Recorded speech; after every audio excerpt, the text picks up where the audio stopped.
Possible, So the Drama is very appropriately titled because there's actually not as much comedy in it as I would expect.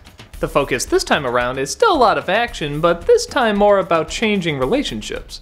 I personally prefer the comedy more, but this is still pretty good. After a big action sequence between Kim, Draken, and Shigo, come on, I gotta love anything that pays homage to Tim Burton's Batman. We discover that Kim, on top of saving the world, is going through some high school problems. The biggest one being who's she gonna take to the prom. In most movies, this would be a really lame subject to focus on, but this time around, it's about asking her best friend, Ron. Is it worth it? Are they ready to take the next step? Is that even the next step? While trying to figure out where their relationship is going, a new boy arrives to school, who seems identical to Ron, except he's good looking and, let's be honest, a little less annoying. Kim thinks maybe she doesn't have to sacrifice her friendship with Ron, but Ron is not too sure. For far too many strange things are happening, like his favorite taco restaurant is being changed, designs for toys are being stolen by supervillains, and yeah, maybe he thinks his relationship with Kim should change too. It's looking more and more like this is all part of Draken's diabolical plan, which apparently even Shigo can't figure out, which is also part of his plan, because if she can't figure it out, Kim won't figure it out. Even though, let's be honest, the plan is pretty easy to figure out. But kid show, gotta give a little leeway.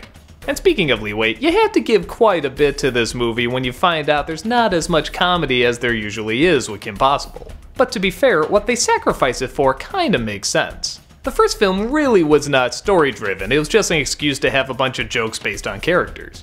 This one slows it down, with only 2 villains this time, only 1 diabolical plan, as well as pacing and investment that's very much like, well, a movie.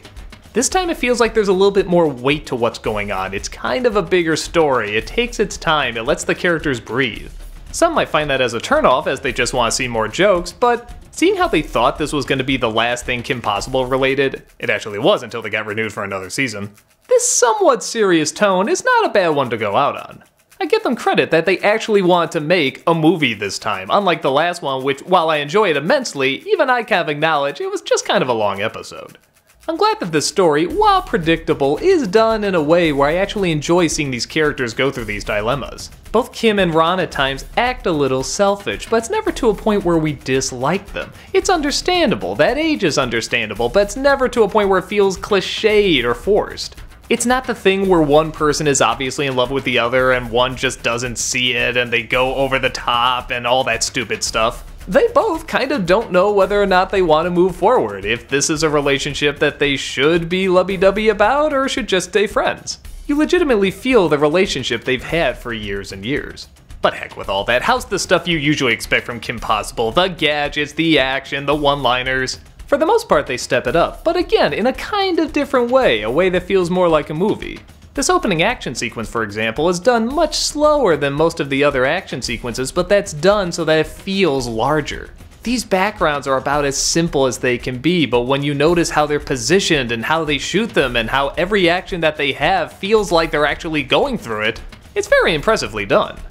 Even the intro is obviously an homage to James Bond movies, but again, they kind of give it that Kim Possible feel. I really like these shows and movies that can take something that exists, pay homage to it, but still kind of make it its own thing. It's kind of like what Heath Ledger did with the Joker. It's kind of all the Jokers, but it's also his own thing at the same time. I appreciate something that can do that very smoothly. The jokes, when they have them, are good, there's just not as many as there usually are. We still get Draken and Shigo bickering. We get Ron obsessing over something stupid and Kim with the last minute rescues and great one-liners. And I have to give credit that, at least in the movies, again I haven't seen too much of the show, Ron is not just a sidekick. He legitimately helps out, and he helps out in ways that make sense to his character. They never feel forced. I've seen this kind of character so often turn into a pain in the ass, but he's legitimately helpful. Okay, at times he can be a little grating, but for the most part I think it works. With the story, animation, action, and characters all taking on more of a cinematic tone, you get a Kim Possible movie that's different than what you'd expect, especially comparing it to the last one, but is still reasonably well done. I think I'd probably rather watch the last one for more laughs, but for a final movie, this one gets it pretty good. Figure out the sitch and give it a watch.